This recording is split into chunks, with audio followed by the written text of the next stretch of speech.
This is Brandy Shantz, and you're listening to Living Chronic. Today, I'm here with Heather Boughey. She is a Crohn's patient, inflammatory arthritis. Arthritis. I'm losing all my head right now. Patient, and has just been battling with this since '98. So, welcome, Heather. Thank you. Thank you. Hopefully, I don't forget one more word, but I'm sure it'll happen. I've got the lovely brain fog, as I'm sure you're. Medicine brain. We've all lived through it. Just having a little bit of a flare. It's all right. So you were diagnosed with Crohn's disease, you said in July of '98 with an Yes. ER visit. So how did that go? Um, I had dealt with weird abdominal pain for, I don't know, from age 16, 17 on. I did have endometriosis, so that caused some of the abdominal pain. As a child, I've always had GI issues. Even as a baby, I apparently would throw up on anyone who picked me up or moved me. So I've always had weird stuff. I was on ulcer medicine in sixth grade. So they thought maybe there was something, going on with my gut, but, kind of was like, it's Heather's weird gut. I'd been two prior ER visits and was sort of kind of poo-pooed, with some GI issues. And they were like, it's okay. Gave me the lovely cocktail of, Maalox and everything to drink at the hospital Hmm. and sent me on my way. I wound up having some horrible GI issues. Went to actually a friend at work drove me to the ER. It was a Friday night, got admitted. They told me that I probably, just doing blood work and a stool sample, probably had Crohn's, toxic megacolon, or or colon cancer. But Hmm. they wouldn't know until Monday till they could do the colonoscopy. Apparently, they don't do them on the weekend. So that was a very long weekend, Yeah. figuring out what was going on. And then I was diagnosed on the Monday and Crohn's disease, which I had never heard of and knew absolutely nothing about and did not have a smartphone with me. So I was calling friends and, some family with computers saying, hey, figure out what you can, print it to me so I can read it. I had a wonderful GI doctor who explained a lot to me, but I am an information person. So I wanted to read everything I could. It was, since then, I'd not heard of a single person with Crohn's disease back in '98. Now, 25 years later, it's amazing how many people I do know that have it. Right. So I don't know if it's increasing, if people are just becoming more aware or what, but and I Well, seem to have become certainly. the expert with friends who Right. are like, my son was just diagnosed. Can you talk to him? Well, we've come a long way since 1998. I have read that, the diagnosis of Crohn's disease is going, well, all IBD has been going up, but we've come a long way. And even being diagnosed in 2013, it took years to get my diagnosis. Years. It was insane. They kept telling me everything under the sun that wasn't Crohn's disease. And so I'm sure that this, 1998, you definitely had a different experience than I did. As a matter of fact, you said you were one of the first people to go on Remicade Yeah. for your Crohn's TN, disease. I actually looked it up prior to talking with you because I was, wanting to TNF inhibitors. August of '98, a month after I diagnosed, was when they were Wow. first approved for use. So when I was first diagnosed, I was taking upwards of 30, 40 pills a day between, prednisone comes in 5 mg. So you're taking Mhm. a handful of those when they have you on, 60. Acetylcholine 6-MP. That was sort of the cocktail that you took of meds. And the doctor just said it was a balancing act of my symptoms versus how many pills I wanted to take in a day. Um, so when, late '98, he came to me and said, we have an infusion that's called Remicade. It's extremely expensive, but your insurance covers it. So, would you like to try that? So definitely sign me up. I'm tired of, I'm 26 years old or whatever at the time and, lugging around a bag full of pills because Right. it was morning, lunch, and dinner was not fun. And then also being on sky high prednisone and then taking sleeping pills because if not, I was bouncing off the ceiling at 3 in the morning or Yep. cooking macaroni and cheese and heating up chicken in the middle of the night so I could eat from the cravings you get. Hmm. So when I started on Remicade, the theory was give it to the patient as needed. So there was no set schedule as all the TNF inhibitors have now.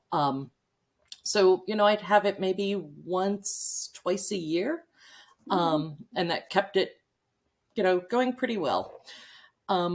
Later found out that the sporadic use of Remicade gives you a greater risk of reaction. So after I was off the Remicade for a bit, back on meds because I had switched doctors, because my favorite doctor left and moved, unfortunately. When I went back on Remicade, they explained to me that I had a higher chance of a reaction to it. So before I even got the Remicade, they would pre-medicate me with Benadryl, some other things. They had to slow my titration, so it would take me 8 hours to get my Remicade infusion. Oh, wow. Yeah, 6 to 8 hours was my typical infusion. I was able to be on it for about 2 years on the regular schedule. However, my last infusion, my blood pressure dropped to 70 over 40. Oh, So yeah, they were like, get out of the chair, start walking, move, do something. And was told that, I can't do Remicade anymore. And I was kind of sad because that really helped a lot. So that's when I switched back to, or switched over to Humira, which I was on for 8 years. hmm. That lost its efficacy. And now I'm on Cimzia. So, So you've done all the TNF inhibitors, really? yep. Yes, been working. Well, and it's a catch-22 with me because with the inflammatory arthritis, the TNF inhibitors helps both the Crohn's and the inflammatory Hey, arthritis. If I switch to a Stelara, one of those that is specific for the Crohn's, we're not sure if that's going to affect the the arthritis. arthritis, which I Right. have really bad. I get horrible inflammation. So, in talking to my rheumatologist, who I adore, actually like her better than my GI doc, um, she's monitoring me closely and then trying to, if Cimzia stops working, or which eventually probably will, um, Yes. what options we'll be looking at for me then. Yeah. So, not happy I'm on a TNF inhibitor, but it's what's working best for me. Well, that's what it's about, right? I won't go back to it for the severe Obviously. reaction I had, but our entire lives are just a balancing act of what are our symptoms right now and how badly do we want to get rid of them so that we can go to work, see our family, get out of the bathroom for an hour, all of those things. And I will say, my point of view has, as I've gotten older, I turned 51 this summer, which still is not old, but No, when congratulations. you're when you're 30 and you're like, it's got a black box warning, it might shave some years off at the end. When you're 30, you're like, okay, that's fine. I want the quality of life. 20 years down the road, you're like, let me think about this. I still want the quality of life, but don't particularly want to shorten it with a bad reaction. So, No, you're right. And you do. I mean, I was the exact same. I don't, the first time I was put on Humira, all I really cared about was I was getting off the 6-MP, which was thinning my hair, and off the prednisone, which made my face blow up to 10 times its usual size. And mhm. I believe I was in my late 30s, because I was diagnosed later. And that's all I cared about. I was like, oh, I get to go back down to my regular weight and get my hair back. Fabulous. And of course, yeah, now I'm like, oh, things are already breaking. Do I really want to live the rest of my life with Yeah. MS? No. Yeah, you do start to look at it differently through the years. Whole different lens, whole different lens. I always like to say to people, I'm like, you know what, at my age, nobody's really worried about how pretty I am anyways. I've been married 27 years. He's seen me, through Mhm. all my meds and all my changes. So that's not a concern as much anymore. Not even for a second. I tell you what, I've talked about this before with people. When you have a good spouse or a good friend, a good caretaker, that's worth everything right there because, Yes. you know, when you first get married, there's no way of knowing that that person's really and truly going to be there through sickness and health. But when you're a Crohn's patient, and he or she's still around and helping you out, you're like, yeah, this is where it's at. I've often occasionally had to explain to friends. My husband is wonderful. Um, there's times where like I've rushed to the ER and he shows up an hour or two later because of work. It's not out of any not Mhm. caring. He's totally used to the drill. He Yep. knows I'm going to be in there. I'm going to have testing. I might have pain meds and be a little loopy. Like, he knows the drill. The one morning we tease about it. I get kidney stones because people with Crohn's absorb different, um, and it can cause kidney stones. And the one morning I got up and the kidney stone hit, and I'm like curled up in a ball on the bedroom floor for a second, trying to catch my breath. And John walks in and just looks at me and goes, "Guess I'm calling in sick to work today." You know, Yep. just, most people would be like, "Oh my God, are you okay? You're curled up on the floor." And it wasn't a knock on No. him that he said this.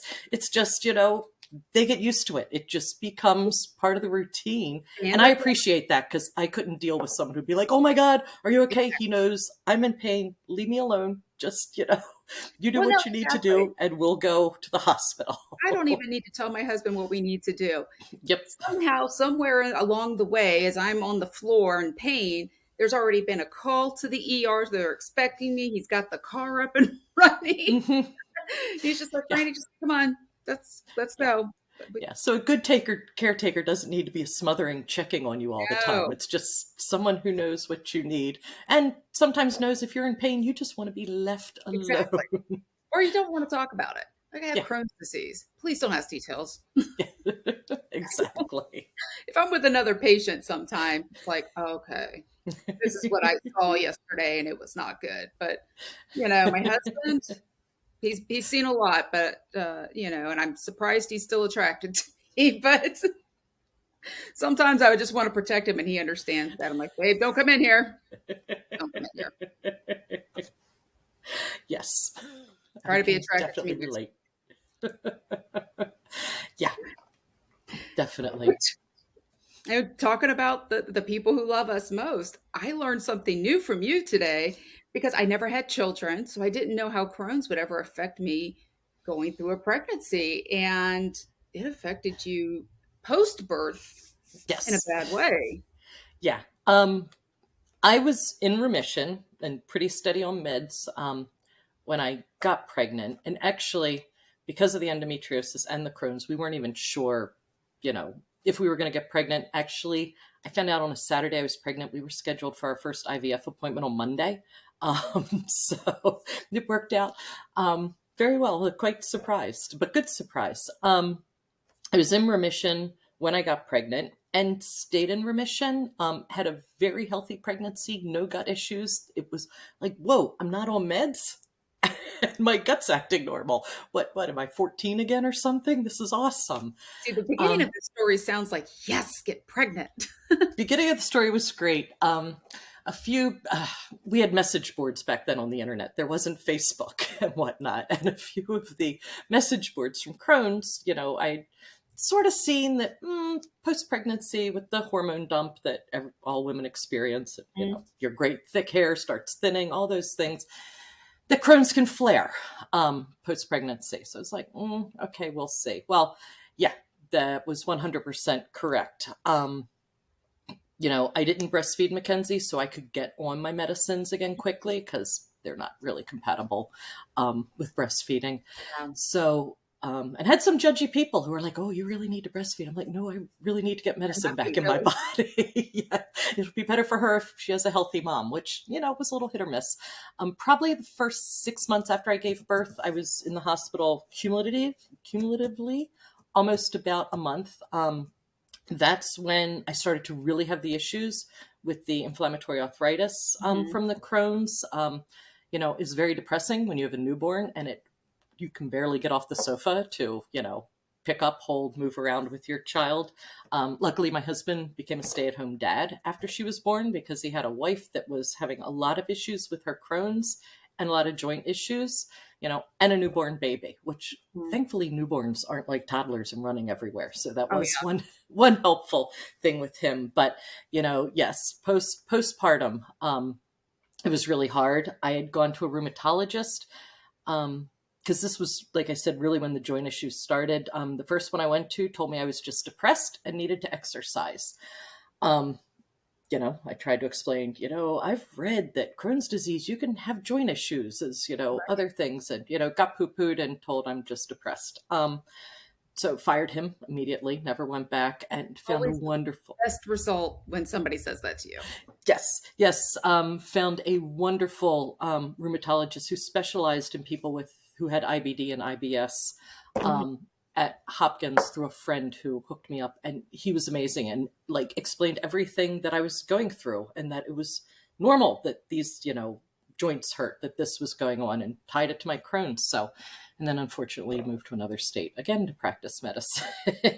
But was very thankful that, he listened to me, you know, I mean, yes, I was depressed. I couldn't hold my kid, but the depression wasn't causing my lack of Right. motivation, It was, you know, so it was, yeah, a little rough the first few months after pregnancy. Sort of why we decided one child was, Makes we had one. one good, healthy child, and, let's not push anything Yeah, because that's all didn't that want to matters. risk my body. Yes. It's a shame that doesn't continue on as like the beginning of the story, because the beginning of the story sounds like, Oh, oh, you yeah. have Crohn's disease, get Yeah. pregnant.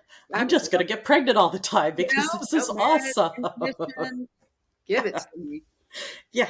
Yeah. It's that giving birth part that messed it up. It all goes wrong. Yeah, exactly. At first, when you started talking about it, I thought, well, gosh, I wish I had known you years ago, because Steve and I had talked about, you know, having children, and you just thought, well, with the Crohn's disease, does that even work? And Hmm. it does until it doesn't. Yes, exactly. So Exactly. that's always good to know. It's interesting to me when you talk about the doctor who said, well, you're just depressed. Because I've actually been shocked at the number of doctors who've said the same thing to me. That's not what's causing this, doc. I am depressed thanks to this issue. Um, and then how many of them don't really address that either? And you also wonder if it was a guy going in with the exact same They are the issues, same thing. Mhm. would the doctor look at the guy and say, "You're just depressed"? Yeah. Exactly. We It's women the kind of same get the story double whammy. I talk to. Same Hmm. story. We all go through the same thing. You're telling this doctor, hey, I have a problem. This is what I'm experiencing. And it's, oh, well, I think you're just depressed, or Yeah. you just need to exercise more, or, you Yeah. know, I mean, I was reasonably depressed. I had this newborn. This is the great time of life, but I could barely move. Like my husband's doing everything, helping me off the sofa, with my joints acting up. So, yeah, you're going to be depressed if you have a baby and you can't, enjoy oh, life. exactly. I mean, what was I supposed to do, doc? You Hmm. know, Yeah. um, I spend so much time. I told you, I think, my congressman's sick of hearing from me. But there's just two problems that we can definitely focus on fixing. One, just the lack of doctors. I mean, Hmm. we really need to start issuing those visas to foreign doctors, because we're short. I can't get in to see anybody. And then the mental health aspect, I don't, for the life of me, knowing what I know now, why was I not paired with a psychiatrist, psychologist, somebody the millisecond that I was diagnosed with Crohn's disease? Of course, I'm depressed. Yeah. And I've always considered myself lucky, and you, in a sense, we're in an area with a lot of good teaching hospitals, Yes. a lot of great resources. I couldn't imagine if, I lived in a state where you don't, I mean, I have Hopkins, University of Maryland, great DC hospitals, all within a 30-minute drive of my house where I live. I have multiple choices. And this is not a knock on community Oh, hospitals. They're talking to each other. the dogs um, now know the other one's there. yeah, this is not a knock on community hospitals or anything No. like that. There's some amazing ones. It's just I always wonder, because I had my best doctors when I was at Hopkins, University of Maryland, the big teaching hospitals. I always wonder, you hear about hospitals closing and things like that in other states, how people do it, when they don't have close by multiple resources. Because I've had to switch doctors, and we've talked about that, switch around. So, I can't imagine living in an area where your choices of GI doctors are Are so limited. or if you Hmm. can even get there. Yeah, Um, exactly. I remember seeing I love to read. I've always loved to read. And I read something years ago about how the healthcare system in rural areas of America, especially, is just almost non-existent, Yeah. and I believe that actually may have been a UN report even because they were, I mean, there's entire areas in the US that the UN has classified as third world. Hmm. They don't even have access to a doctor. Yeah. And I think it was I can't remember what year. It was the year that my Crohn's was just, oh, I mean, I just could not, it was so bad and I couldn't go anywhere. And normally for Christmas, we would go to the Bahamas because why wouldn't we? But I could not that year because of all the issues I was having. I needed to be somewhere close by so I could get to a hospital. So we just went up to Nemacolin in Pennsylvania, Hmm. and I'll never forget it. We were sitting there, and I'm just complaining about my vacation in Nemacolin instead of the Bahamas. Like, that's a real problem. Third world Hmm. problems are not the same as my first world ones, obviously. But there was this poor kid on the news they were discussing who had just died of Crohn's disease. And I thought, my gosh, how does it happen? Well, you just Hmm. don't have access to care. Yeah, exactly. Exactly. It's like I said, I count myself lucky that I live in the area where I live with Absolutely. so many resources and good resources. Very good resources. And sometimes you're two or three deep. When I couldn't get in to see another GI, I got to see one at the Veterans Affairs Hospital in DC. Hmm. And then also, I've got another one. So I have two at Walter Reed. So, Yeah. very lucky for where we live for certain. But even where we live, I don't know. I've been a little surprised at how we don't just put two and two together. And the second somebody's diagnosed with any, kind of autoimmune disorder or disease, chronic illness, that we aren't immediately referred to a psychiatrist, psychologist. I just find that very interesting because, it's a battle. You're going to be depressed because you can't do the things you normally would, or you're having to make decisions between the drug that could cause MS or not being able to go to work because of Crohn's disease, and Yeah. that's a decision it's nothing I would have ever wanted in life. I'll say that. Yeah. And, as I said, when I was diagnosed, I didn't know anyone else with Yeah. Crohn's. So I didn't have a person I could, you know, just Call. talk to Yeah. easily. And I know there's support groups. I'm an extrovert, but sometimes I'm shy about things. And it was like, not sure I want to jump into the whole support group thing. Not knocking them. I think they're wonderful, but you're Yeah. so overwhelmed at first. It was like, I'm not sure. Um, it would have been really nice to just talk to someone. Because at that point in time, I'm like, how does this affect my whole life? I'm 26 years old. What does this look for my life, for having kids, for just, all sorts of things. So, like I said, I have friends whose kids have been diagnosed. Other people have been diagnosed. And, I always, a couple had reached out to me, hey, what would you tell someone newly diagnosed? I'm always happy to say that because it would have been just nice to have the one-on-one when I was diagnosed of someone, besides a doctor, because granted, they do give you advice. I had a great doctor who did, talk to me about everything. But there's just like the personal life questions, Exactly. that That's someone why. has to have had the disease to talk to you about to truly Absolutely. understand.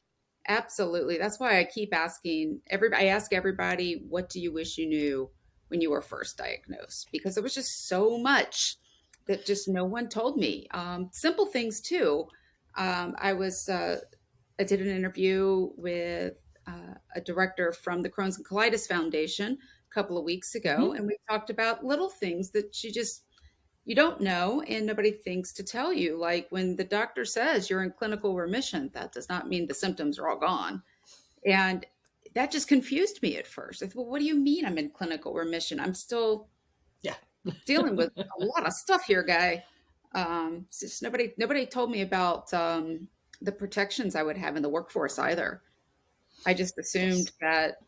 that, thanks to this disease and how much time I had to spend at home because I Hmm. couldn't get out of the house, that I was just going to have to do something that would enable me to stay at home. And that's why I changed careers. Nobody ever talked to me about, hey, there's other ways. Let's discuss this. I once had I've the last two companies and the company I've worked with for 15 years, I've had amazing supervisors, directors who totally understand my disease and typically not make fun of me, but we joke about it. It's like, oh, it's one of those weird 1% things. Heather's going to catch that because Yep, yep, she's had, when COVID first started and I was like, hey guys, immune system's like jacked up. I'm tagging out early before, our company even shut down. They were like, oh yeah, we totally yep. expected you to go hole up at home and, not be. So I have, I have a wonderful company for the past 15 years. It's extremely understanding of it. Um, Back in the early 90s, or I'm sorry, in the early 2000s, I worked for a company and there was a time where I was in a bad flare up and having issues, and work from home was really tenuous back then, if anything. And Mhm. I did, I could go into the office and work for about 5 hours a day. And that was about my max of what my body could handle. And once I started feeling better, I said something to my boss at the time, that, hey, I can go back to 8 hours a day, this and that. And she's like, well, you owe me, like, I don't know, 52 hours. I'm like, Oh, well, wow. what do you mean? She's like, well, you only work 5 hours a day. You're salaried, but you were here only 5 hours working. So there's, a whole bunch of back hours you owe me. And it was, I'm like, well, federal law, I'm doing the essential parts of my job. I am covered under, a couple different things. And, then she made well, I don't care what federal law says, you still owe me these hours. It's like, okay, so I need to talk to HR about you Yep. because, you know, but I was kind of proud of myself for doing that because I was still pretty young and, like I think that's normally amazing. I wouldn't have talked back, but it was like, wait a minute. No, this is This is I not over. gave you, yeah, I gave you work. I did my job. Like, you didn't understand. It hurts me to come in. Like, I feel like crap and I'm still able to do my job. Um, and I manage commercial real estate. So it's not just a sit at a desk. You're, Right. running around buildings, dealing with tenants, things like that. So yeah, no, I was not great at speaking up for myself. If there's one thing Crohn's disease has taught me in life, is to really advocate for myself, either with doctors, with employers, like that one supervisor, um, with techs, even like if I go into the ER on something different, I will. Recently with the kidney stone, they were going to give me tramadol, Toradol, sorry, which we can't have. It's a massive NSAID Right. dose. It's great with kidney stones, but it was like, hey, guys, pay attention. I have Crohn's disease, can't have this. Instead of just, oh, yes, doctor's right, I'll, listen. So, advocating yourself is so, so, so important. Informing yourself and advocating yourself and finding doctors who are partners. I have fired a doctor who, a GI many years ago, who, when I told him how I felt, he was like, well, yeah, but, and I'm like, no, I've had this disease a while. I know my signs, I know my symptoms. You've got to be a partner with me in taking Hmm. care of this disease, not ignoring what I'm telling you about the disease. So advocating for yourself is really important. I think that's probably the best lesson to learn, honestly. Yeah.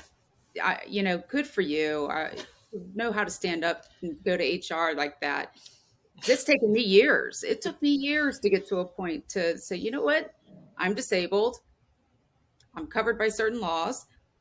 You need to listen to what I'm saying. I know my body.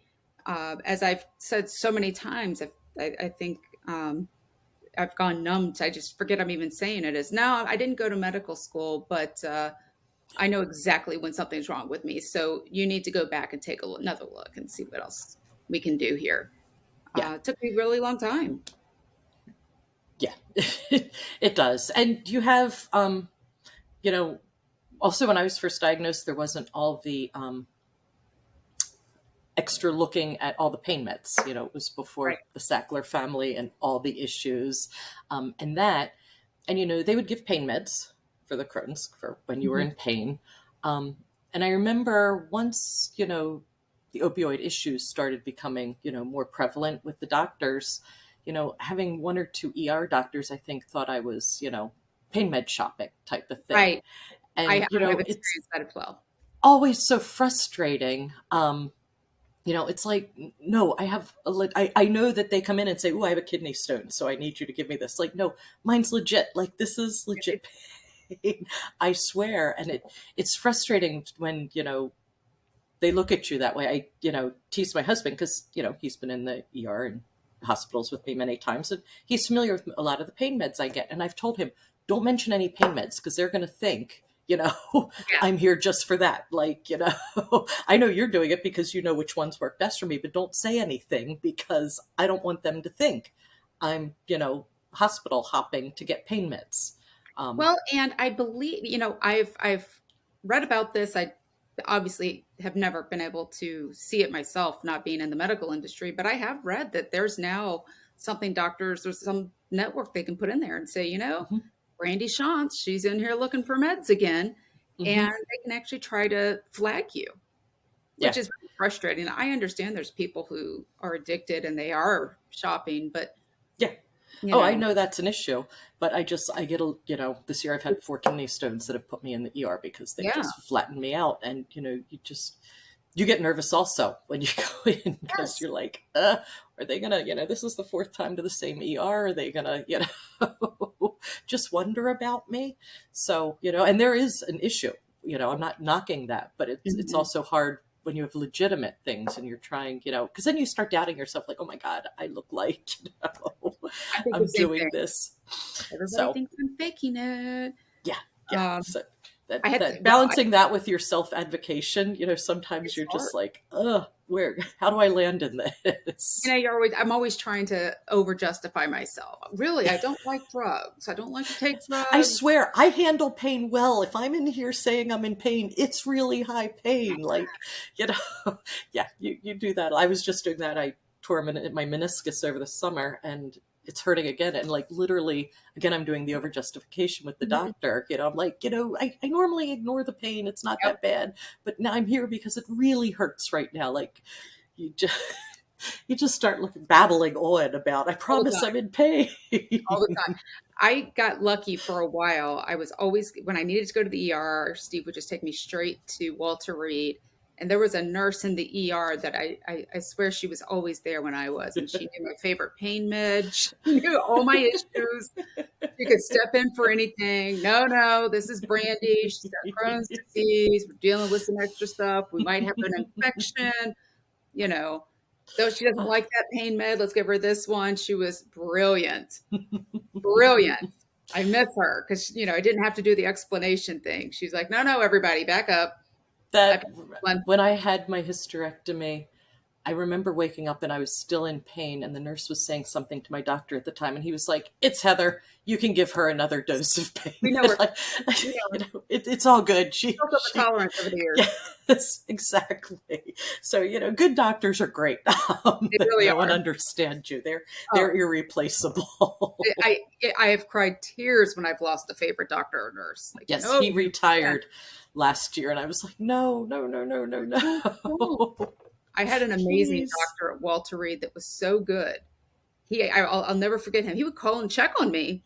And I remember it was during the Olympics of whatever year, Hmm. maybe 2016, whatever year was, the Olympics that year. Kathleen Baker won gold in the swim and she has Crohn's disease. And he called me to see if I was watching. That's awesome.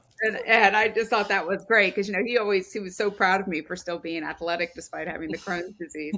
So he was great, but then he was active duty Army and they promoted him. You're like, no, no, I mean, no. that man deserved a promotion, but guys, let him Yeah. keep being a doctor. He had to go be a manager. I was like, oh, Yeah. I've had, I guess I've reached that age in the past year. My OBGYN, my primary care, my dentist have all retired. And each of those doctors I've seen probably over 25 years. It was like, oh my God.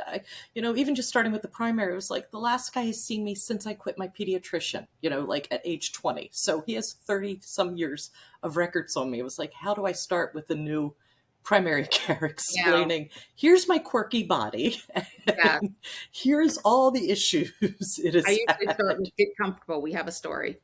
Yeah, exactly. It's like, here, sit down, relax. Let me just start at the beginning. So So, I'll ask you. I think your advocacy. I think is just amazing. Being able to advocate for yourself is the hardest lesson to learn, yeah. and you know some of it just comes from experience. I think you tell people no, tell the doctor no, you need to do this, but it's difficult, especially if you're not a very assertive person. I always like to tell Hmm. people I'm kind of a pushy broad anyways, but um, probably the hardest lesson to learn, honestly, for Yeah. most people. But other than that, what's the one thing you really wish you knew when you were first diagnosed with Crohn's? You know, that it affects your life, and there are times it really sucks, but it's not going to win. I've always tried to stay, in the beginning, it was like, holy crap, I have this disease for forever. Like I said, I wasn't able to Google 8 million sites. I'm just reading all the brochures, was like, am I going to be able to have kids? I was recently, I'd only been married about 2 years. Is this going to affect how I work, my job, like everything? Um, you know, that it would have been great to just hear, yeah, this sucks. And there are days, weeks, clumps of time that are really going to suck. And you are going to have interruptions. But overall, you're going to have a good life. You're going to learn how to work with it. Yeah. You're going to learn when you go to the hospital to have your husband bring the cushy toilet paper because you're not Yep. used to the single ply at the hospital. That's right. You just learn to work with it. I try to keep a really positive attitude. I think it has taught me more empathy. I think Hmm. it's taught my daughter growing up watching with a sick parent a lot of empathy about, people with medical illnesses and invisible illnesses. So, yeah, I every now and then I'll allow myself to wallow in a little bit of self-pity because We're everyone allowed. needs a pity Yeah. party. But I just try to, hey, I'm doing okay. You know, I've got a good life. Yeah, my joints hurt, and there's days where it sucks trying to get out of bed, but you know, keep moving. Yeah. I So think that's great. It's always good to end on a positive note. Life can be difficult, but hey, sucks, but overall, we're it's pretty still good. Yeah, we're still living a good life. I like that. exactly. Well, thank you, Heather. Really No, appreciate you coming to speak with us, and thank you so much. hopefully we get you on again another day. Sounds good. Thank you.